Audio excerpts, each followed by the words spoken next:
हे students, तो आज की इस वीडियो में हम करने वाले हैं अपना सेकंड चैप्टर जो कि है क्या इनसाइड आवर अर्थ। तो हम करेंगे अपना ज्योग्राफी का सेकंड चैप्टर और इसमें हम क्या देखने वाले हैं। पहले तो देखेंगे कि अर्थ जो है वो किस तरीके की है, कैसे बनी हुई है ना, उसके अंदर क्या क्या चीजें हैं। अंदर मतलब हाँ बिल्कुल अंदर।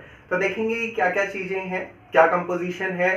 साथ ही साथ देखेंगे कि जो जिन भी चीजों से बनी है जैसे रॉक्स वगैरह है ना, तो वो कौन कौन से टाइप के होते हैं। तो ये सारा देखने वाले हैं आज हम। तो चलो शुरू करते हैं। तो देखिए, अर्थ को अगर हम रिसेंबल करना चाहें किसी चीज के साथ या किसी चीज का, तो अगर हम किसी चीज का यहाँ पे एग्जांपल लेके समझने की कोशिश करें तो हम इसको कंपेयर कर सकते हैं अनियन के साथ। अनियन के साथ क्यों?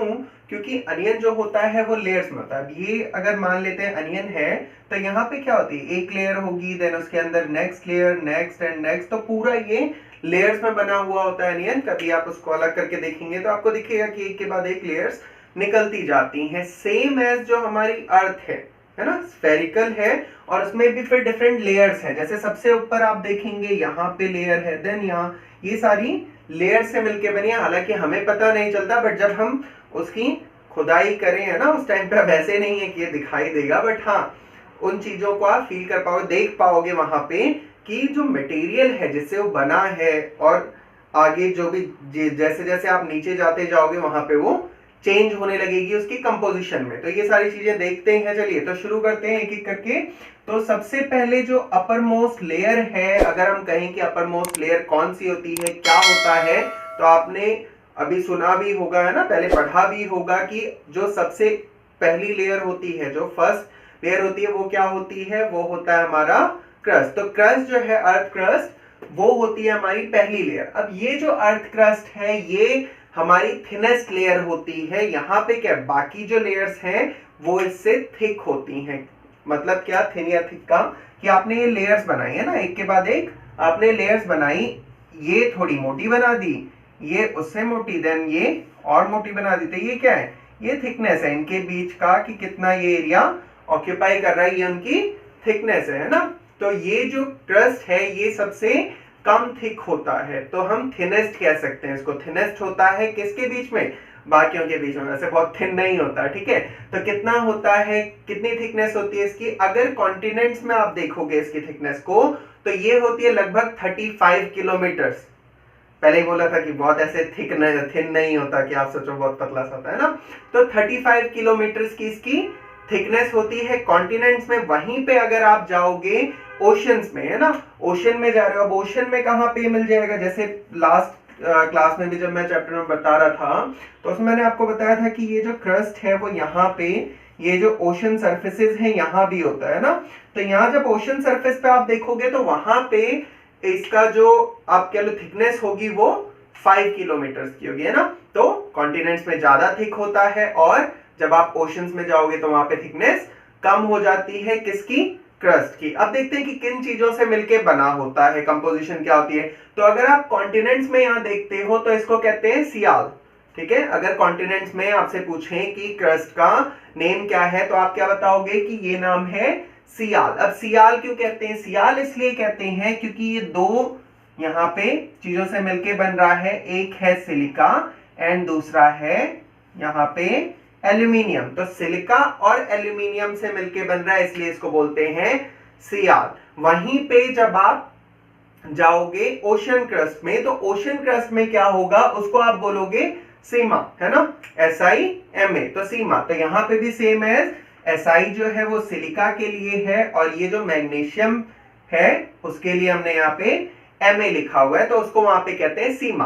तो क्लियर है ना, कि क्रस्ट जो है वो कॉन्टिनेंट्स में सियाल कहलाता है और ओशंस में अगर आप जाओगे तो वहां पे सीमा कहलाएगा, ठीक है। दोनों की कंपोजिशन में डिफरेंस पता चल गया। सियाल मतलब सिलिका एंड एल्यूमिना, वहीं पे अगर सीमा देखते हो तो सिलिका प्लस मैग्नीशियम, है ना, दोनों से मिलके बना है, ठीक है। तो इतना क्लियर है। इसके बाद देखो, जैसे जैसे आप मूव करते जाओगे, यहां से जो ये आपका अपर मोस्ट हो गया, ये क्रस्ट हो गया, उसके बाद आप जब जाओगे इसके नीचे इधर ये, तो जैसे ही क्रस्ट खत्म होता है वहां पे शुरू हो जाता है मेंटल। मेंटल की अगर आप और नीचे जाते हो तो यहां पे आ जाता है फिर आपका कोर। तो ये आपका कोर सेगमेंट है। अब अगर इसके कोर की रेडियस की बात करें, मतलब अगर हम इसको एज अ सर्कल लें, सिर्फ कोर को, है ना, तो कोर को अगर हम एज अ सर्कल लें और यहां से सेंटर से एक रेडियस इसकी ड्रॉ कर लें, तो ये होता है 3500 किलोमीटर का। तो 3500 किलोमीटर की रेडियस होती है कोर की, ठीक है। अब ये किससे बना होता है? जो कोर है ये बना होता है किससे? निकेल और फेरस से। फेरस क्या है? आयरन, है ना, तो निकेल और आयरन से मिलके बनाता है, इसीलिए इसको तो नाइफ भी बोल सकते हो आप इसे। तो नाइफ क्यों बोल रहे हैं? क्योंकि निकेल है, nickel Ni and Fe use होता है फेरस के लिए, आयरन के लिए, ठीक है, तो इसीलिए इसको नाइफ भी बोलते हैं। तो क्या क्या है देखो, क्रस्ट में देख रहे थे, तो क्रस्ट में क्या क्या था? क्रस्ट में था, अगर आप उसमें जा रहे हो कॉन्टिनेंट्स में, तो वहां पे क्या था? सियाल यानी सिलिका और एल्यूमिना था। वहीं पे अगर आप जा रहे हो ओशंस में क्रस्ट पे देख रहे थे, तो वहां पे था सीमा, और सीमा में क्या था? सिलिका और मैग्नीशियम, है ना। इसी के जस्ट अगर आप जाते हो कोर में, और कोर में देखते हो कंपोजिशन, कोर होता है, यहाँ पे दो चीजें बहुत ज्यादा होती हैं। कौन सी दो चीजें बहुत ज्यादा होती हैं? टेम्परेचर और प्रेशर। तो अगर आप टेम्परेचर और प्रेशर को कंपेयर करोगे ऊपर से कहीं से भी, किसी भी लेयर से, तो वो as compare to upper layers बहुत ज्यादा होता है ना, बहुत ज्यादा कंडीशन होती है टेम्परेचर और यहाँ पे प्रेशर की। ये लिखा हुआ है हाई टेम्परेचर एंड प्रेशर, ठीक है, तो बहुत ज्यादा होती है। और देखते हैं अब इनका कि ये वॉल्यूम कितना कितना ऑक्यूपाई करते हैं। जो ओवरऑल अर्थ है, अगर हम उसको मानते हैं 100%, जो ओवरऑल अर्थ का वॉल्यूम हुआ उसको हमने मान लिया अगर 100%, तो क्रस्ट जो है वो सबसे कम ऑक्यूपाई करता है उस वॉल्यूम का। तो जो क्रस्ट है वो कितना होगा? वो होगा सिर्फ 1%। तो क्रस्ट सिर्फ 1% होता है इस ओवरऑल अर्थ के वॉल्यूम का, ठीक है। वहीं पे जो मेंटल है, सेकेंड लेयर जो है, तो मेंटल जो है दिस इज 84%। तो अगर आप दोनों को ऐड करो कितना हो जाएगा? 85%। तो दोनों को मिला के, क्रस्ट को और मेंटल को, क्रस्ट 1% है, मेंटल कितना है? 84%, और दोनों को आप जब साथ में मिला लो तो हो जाता है 85%। तो जो रिमेनिंग बच गया, जो बाकी का है, वो क्या होता है? वो होता है कोर, और इसीलिए कोर जो हमारा है वो होता है 15%, ठीक है। तो 15% है कोर, वहीं पे मेंटल है 84%, और आपका जो क्रस्ट है दैट्स 1%, है ना। इसके बाद देखते हैं अर्थ की रेडियस, की रेडियस कितनी है अर्थ की। तो जो हमारी अर्थ की रेडियस क्या होगी अर्थ की? जैसे ये आपने ऊपर बना लेते हैं, यही देख लेते हैं, तो ये अर्थ हो गई मान लो। तो यहाँ सेंटर से आपने ये आउटर बाउंड्री तक जो लाइन ड्रॉ कर ली, है ना, एक इमेजिनरी अगर आप लाइन ड्रॉ कर लो, तो ये होगी अर्थ की रेडियस। अब ये कितनी होती है? ये होती है 6371 किलोमीटर। तो ये रेडियस कितनी है? 6371 किलोमीटर की रेडियस है अर्थ की, ठीक है, समझ आ गया। लिथोस्फेयर यहाँ पे मैंने एक्सप्लेन नहीं किया है, क्योंकि लिथोस्फेयर लास्ट क्लास में एक्सप्लेन किया था। अगर आपने नहीं देखा है तो आप यहाँ आई बटन पे क्लिक करके उसको भी देख सकते हैं। देखते हैं अपना इसके बाद नेक्स्ट। तो हमारा जो नेक्स्ट टॉपिक है वो है यहाँ पे रॉक्स एंड मिनरल्स। तो रॉक्स एंड मिनरल्स हम देखते हैं सबसे पहले कि मिनरल्स क्या होते हैं। तो मिनरल्स क्या है? कुछ भी जो नेचुरली अकरिंग होता हो, है ना। तो नेचुरली अकरिंग जो मटेरियल्स हैं, नेचुरली अकरिंग सब्सटेंसेस हैं, उनको बोलते हैं मिनरल्स, है ना।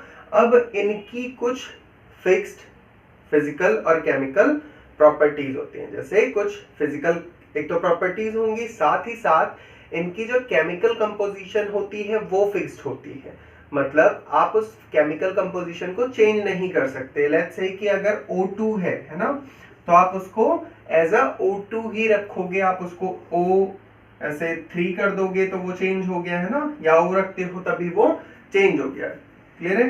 जैसे अगर H2 है, यहाँ पे हाइड्रोजन गैस है, तो यहाँ पे वो H2 ही रहने वाली है।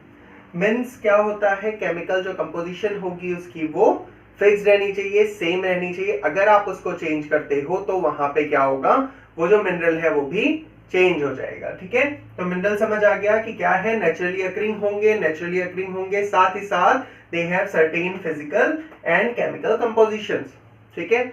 अब इसके बाद देखते हैं रॉक्स को। अब रॉक्स जो है यहाँ पे वो आपको पूरा अच्छे से ब्रॉडर वे में गिवन है, ठीक है। तो इस चैप्टर में हमें वो अच्छे से देखना है। अब रॉक्स क्या है? रॉक्स हैं बेसिकली जो हम देखते हैं हमारी जो सरफेस है वहां पे जितनी भी चीजें आपको दिखाई देती है ना स्टोन की फॉर्म में, वो सारे रॉक्स होते हैं। अगर हम इनकी डेफिनेशन की बात करें तो हम क्या कह सकते हैं, हम कह सकते हैं कि ये क्या है, नेचुरल मास है किसका, मिनरल्स का। This is natural mass of minerals on earth crust.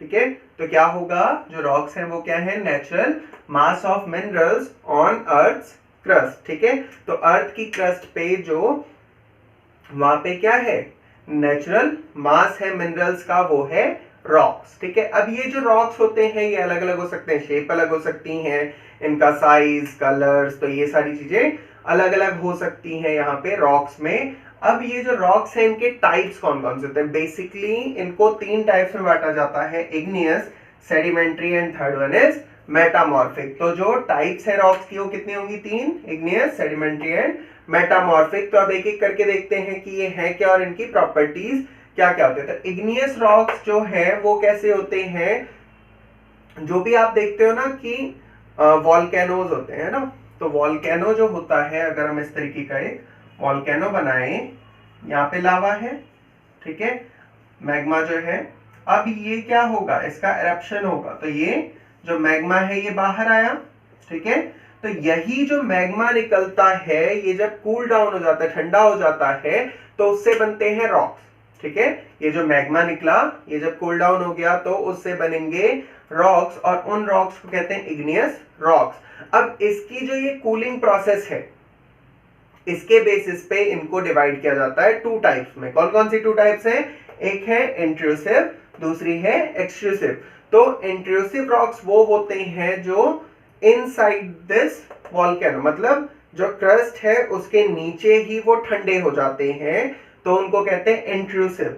वहीं पे अगर वो बाहर आके ठंडे हो रहे हैं कि यहां से बाहर निकल आए और फिर वो ठंडे हो रहे हैं, तो उनको कहते हैं एक्सट्रूसिव। ठीक है, इन दोनों में ही डिफरेंस क्या है, देखो इंट्रूसिव जो होगा इसके जो ग्रेन्स होंगे वो बहुत ज्यादा फाइन नहीं होंगे, है ना।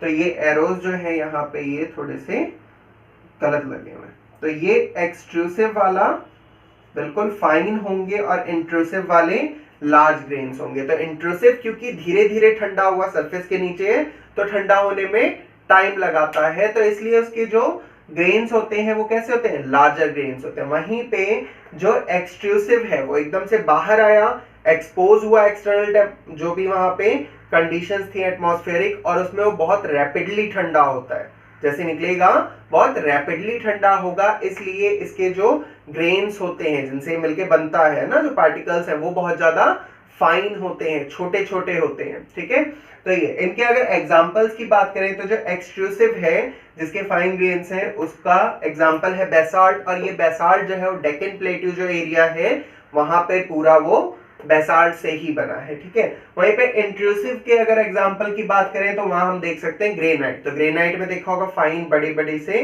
लार्ज लार्ज वहां पे ग्रेन्स होते हैं, तो ग्रेनाइट जो है वो इंट्रूसिव का एग्जांपल हो गया। अब अगर हम बात करें सेडिमेंट्री की, सेडिमेंट्री क्या होते हैं, अब ये जो सारे रॉक्स होते हैं चाहे इग्नियस हो, सेडिमेंट मेटामॉर्फिक हो, दोनों ही रॉक्स में क्या होता है, जो एक्सटर्नल फैक्टर्स हैं, फोर्सेस हैं, जैसे विंड हो गया है ना, वाटर है, ये सारे क्या करते हैं, इनको छोटे छोटे पार्ट्स में ग्रेन्स में तोड़ देते हैं, जिन ग्रेन्स को कहते हैं सेडिमेंट्स। ठीक है, तो छोटे छोटे पार्टिकल्स में तोड़ देंगे जिसको कहेंगे सेडिमेंट। देखो जैसे ये कोई स्टोन था, है ना, इग्नियस रॉक था, अब यहां से रिवर फ्लो कर रही थी। ठीक है, तो ये क्या करेगी, धीरे धीरे इसको यहां से तोड़ेगी छोटे छोटे पार्टिकल्स में और अपने साथ बहा के ले जाएगी और एक जगह पे डिपॉजिट करती रहेगी। मान लो यहाँ पे ये डिपॉजिट होता जा रहा है, एक के बाद एक लेयर्स ऐसे बनती जा रही है, तो इन्हीं लेयर्स पे जब प्रेशर पड़ जाता है, मतलब ये साथ में जुड़ते गए, डिपॉजिट होते गए, थोड़े प्रेशराइज हो गए, तो वो बन जाते हैं क्या, सेडिमेंट्री रॉक्स। ठीक है, तो सेडिमेंट्री रॉक्स क्या है, बेसिकली छोटे जो सेडिमेंट्स होते हैं वो डिपॉजिट हो गए, डिपॉजिट होके वो रॉक बन गए, उसको कहते हैं सेडिमेंट्री रॉक। अगर देखें डिफरेंस क्या है इग्नियस से, तो इस इग्नियस में कोई फॉसिल्स वगैरह नहीं थे, है ना, बट सेडिमेंट्री में यहाँ पे फॉसिल्स होते हैं, प्लांट्स के भी फॉसिल्स होंगे, एनिमल्स के भी फॉसिल्स होंगे, एज वेल एज कोई अगर माइक्रोब्स वगैरह वहां पे रहते थे सरफेस पे तो उसके भी फॉसिल्स हो सकते हैं। फॉसिल्स क्या होते हैं? फॉसिल्स होते हैं बेसिकली रेजिड्यू। कोई भी लिविंग बीइंग है उसका जो उसकी डेथ हुई है ना, डेथ के बाद जो उसका रेजिड्यू बच गया, जो चीजें बच गई उसको फॉसिल्स कहेंगे। जैसे बोन्स बच सकती हैं है ना, तो उनको फॉसिल्स बोलेंगे। वो भी मिलते हैं सेडिमेंट्री रॉक्स में। अगर एग्जांपल की बात करें तो सेडिमेंट्री रॉक के एग्जांपल में आप ले सकते हो यहाँ पे सैंडस्टोन को, ठीक है। तो जो सैंडस्टोन है वो सेडिमेंट्री रॉक का एग्जांपल है, ठीक है। तो ये क्लियर है। इसके बाद हम देखते हैं आगे मेटामॉर्फिक रॉक्स को। जो थर्ड टाइप ऑफ रॉक है वो कौन सा है? Metamorphic rock. अब मेटामॉर्फिक रॉक्स क्या होते हैं? मेटामॉर्फ का मतलब होता है चेंज होना, है ना। तो चेंज, जो चेंज हुए, किससे चेंज हुए हैं?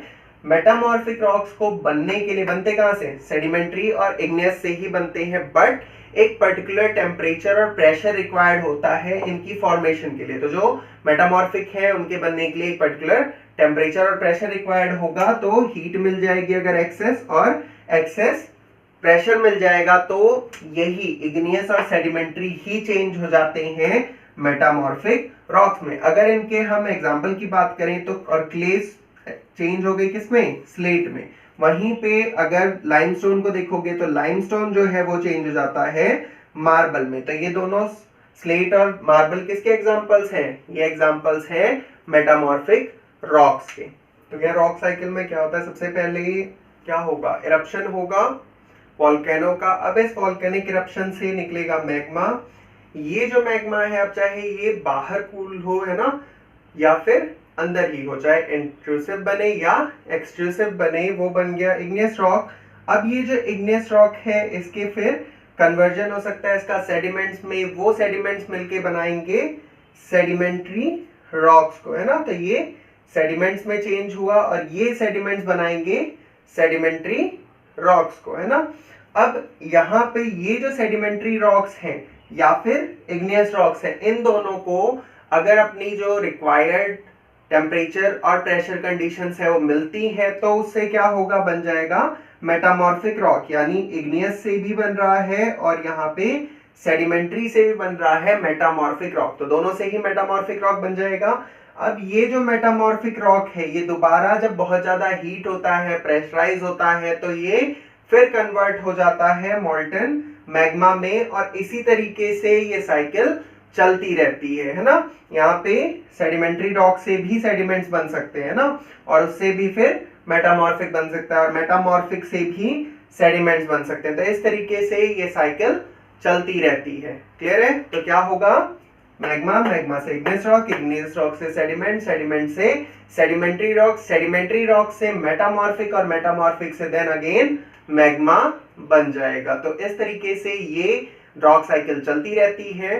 क्लियर है? और जो रॉक्स हैं उनकी फॉर्मेशन होती रहती है। तो इसी के साथ हमारा ये चैप्टर जो है वो कंप्लीट हो गया। इसे प्रीवियस वाला अगर आपने नहीं देखा है तो आप देख सकते हैं आई बटन पे क्लिक करके। वहीं पे अगर आप चैनल पे नए हैं तो डू सब्सक्राइब इट। साथ ही साथ यहाँ पे जो बेल आइकन है उसको भी प्रेस कर लीजिएगा, ऑल पे क्लिक करिए। और वीडियो अच्छी लगी, हेल्पफुल है, यहाँ तक देखिए तो अच्छी तो लगी है ना, हेल्पफुल है तो लाइक कीजिए। साथ ही साथ जो भी अगर कोई क्वेरीज है इससे रिलेटेड तो आप उनको भी कमेंट कर सकते हैं। शॉर्ट नोट्स के लिए आप इनका स्क्रीनशॉट ले सकते हैं अगर वन पॉइंटर चाहिए। अदरवाइज जो इसके पूरे एक्सप्लेन नोट्स हैं विद डेफिनेशंस एंड ऑल वो डिस्क्रिप्शन में है, तो वहां से भी आप इसको डाउनलोड कर सकते हैं। तो चलिए मिलते हैं आपसे नेक्स्ट वीडियो में। Till then take care and keep studying.